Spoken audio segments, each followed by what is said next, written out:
Hanging out with Barb. How are you, Barb? Great, Dave. How are you? Good. You have a good summer?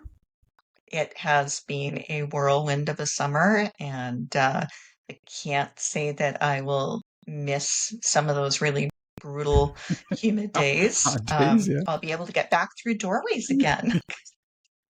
I never even thought. Yes, well, there you go. Yeah. Um, Sense of Self is the title of this month's piece in the Hub, and I want to thank you for doing it. Really enjoyed reading it, and I love the advice at the end. I'm not going to give it away. I want you to sort of lead us through this because I think it's important that people understand there are moments when you just need to turn off the TV and walk away, or turn off your mental health aspect of it. I shouldn't say turn it off. That's not a good word, but to relax that phase of your life. So go. All right. Yeah. So, I mean, it often boggles my mind that we spend so much time in the camp of the truly tangible senses and touch and smell and sight and all of these things, but we have all of these other senses about ourselves that, because they're not necessarily quantifiable or measurable, they're dismissed as foo-foo or ridiculous. And as children especially, these senses are very, very engaged because they're learning from their tribe, or all of society depends on them understanding what has come before them. The amygdala of the brain, that fight, flight, freeze, all of those sorts of things, that sense communicates with our immune function. And we can't separate those things, right? Because the brain and body know what they know. So all of the physiological things that happen if we're excited about something or afraid of something, all of that engages all of those other senses in the system as well. So when we lose our sense of self, sometimes it's just years of conditioning and chronic stressors that we can't seem to make our way out from under. But there's also that permission to be ourselves and to stop worrying about what other people might think of that. I mean, obviously, we still need to function, within family units, within our communities, within our workplace and things. There's still right and wrong, but we really suppress sometimes who we truly are, and we don't step into the things that light us up because we feel perhaps guilty, or we don't have enough of a sense of our own value that we allow ourselves to do those things. And that's really sad. That's where disease often sets in, often chronic conditions. And it's sad to see people doing that to themselves when there really are ways that we can come out from under those conditioned or adapted responses. The stress of every day anymore in the world is incredible on every individual, and I think that leads to what you're talking about. And you kind of mentioned that too. It's I always find that you can't turn on the news, or you can't see on a social media platform something that's just incredibly crazy, and it stops you in that moment. And you're Right. like, that can't be right. Like, how could they do, And I think that's where we kind of get buried in and forget about doing the things that we enjoy, or taking those moments, like you said, for ourselves to sort of quantify everything about who we are. Correct?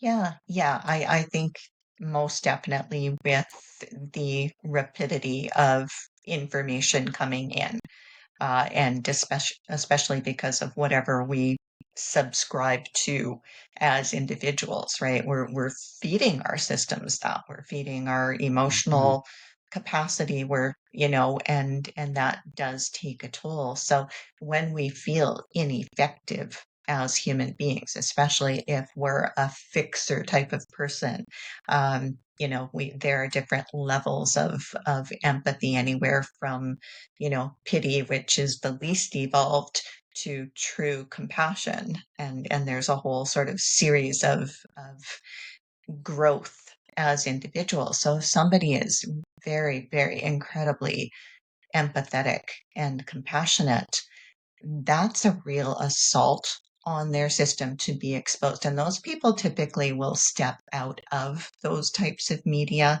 and they do spend more time in nature. And hopefully, they are taking a lot of time to be creative, because we can't, if we spend too much time in that worry and that ineffectual um, stress cycle, it takes a huge toll on the health of our overall bodies and our mental well-being. So it's important that we're taking breaks, spending time in nature, truly being good to ourselves, and it's not selfish.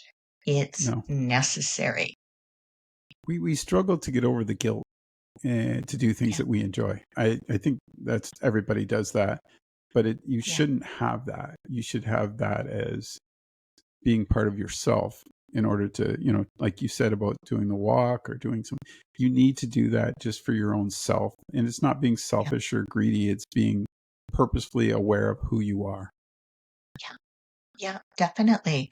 And sometimes I'll have my clients look at what they've collected or accumulated over the years, and what if they seem to be sort of a creative type of person, and they've got all of these things stowed away in either a cupboard or a closet or drawers or things like that.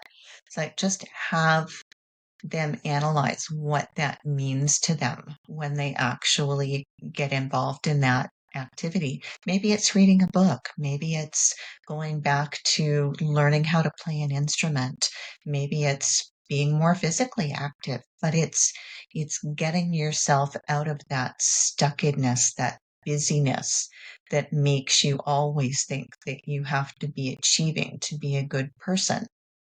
When do we deserve to Yeah. actually enjoy being us? That's not selfish. I'm not saying you can let your kids go hungry and neglect, No, no, I know. the critical aspects of things. But if we nurture and teach from a young age that that's okay to embrace those things, to really express yourselves that way, we'd all be a heck of a lot healthier mentally and physically than most of us are. And it's a pity because it's so close. But when we look at the hormonal um, cascade and the cytokines, like all these stress hormones, and the cortisol levels and everything that that's doing to the inflammation in people's bodies and brains. All Yeah. you have to do is look at the number of different dementias out there, and it's like, okay, there's a connection here. And when we feel connected to ourselves, how can we be connected to society and to one another in healthy relationships if we've lost that ability to have any connection to ourselves? It's that sense of self is critical. And I do, at the end of your piece today, you offer a solution, which I found was very, Mhm. I liked it. I thought that's a great way to start, for someone who's, maybe trying to figure things out. So what would you Yeah, recommend?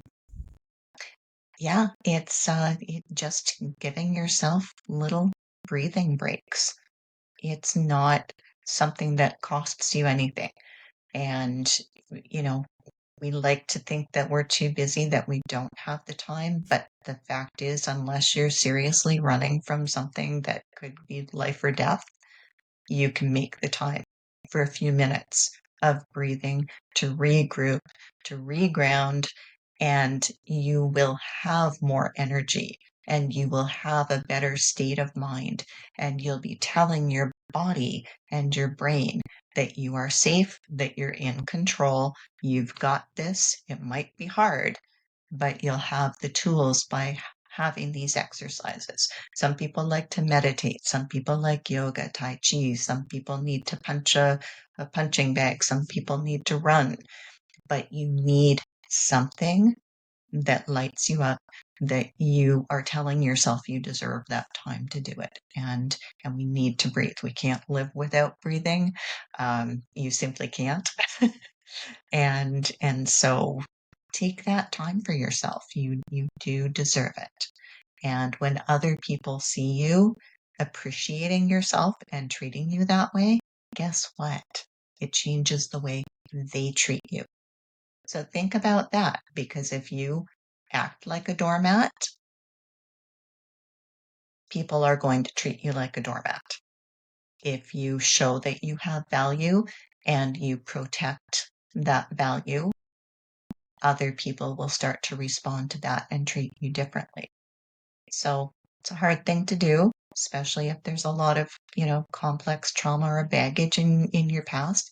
That's where you get coaching, get counseling. If, talk to a friend, do those things that help reconnect you so that you can slowly start to make yourself the best version of you.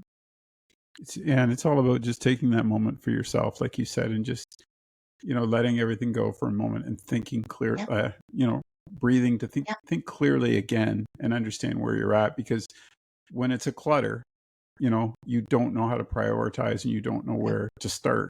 But once you take that moment and set back a little bit and just sort of go, okay, here's what I'm going to work through today, or this is what yeah. I'm looking at for the next couple of hours, and then allow yourself that break again, because that's the critical component. I totally agree with you 100%. Sense of self this month in the hub with Barb from Healthy, Well, and Wise. Thanks for doing this today. Great to catch up again. Yeah, you too, Dave. Thank you.